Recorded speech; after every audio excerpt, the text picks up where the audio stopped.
Hey folks, I hope you're all doing well out there. I'm out here at my range property working on my fundamentals. One of the drills I commonly start with to begin is what's called the Flinch Drill.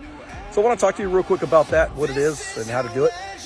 Basically, you put up these dots here. I like to get the circular dots like at Staples, right? The bright colored ones. I had a bunch of printouts of these, so I'm burning these up. Basically what you do is you start at the top left and you're going to do one shot per dot. Whether you hit the dot or not, doesn't matter. It's one shot each dot. So I got 6 dots here, 2 rows, so a total of 12 rounds. You can do 2 magazines, or however you're going to work that out, or just do 1 full magazine, 10 rounds. The idea is to get your sights on the dot. Think about how are you applying pressure to your firearm, right? So gun hand, we recommend you give a nice firm pressure, like a good firm handshake. And then with your offhand, which is most of you, it's your left hand, that's the hand you're using to really grip really tight on that gun. Put that hand to work. Flesh on the frame and grip really tight.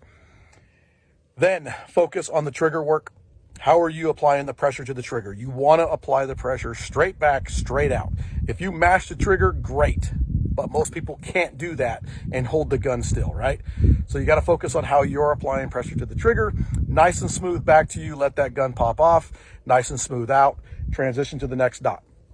So what you want to do is focus on is if you hit the dot, great.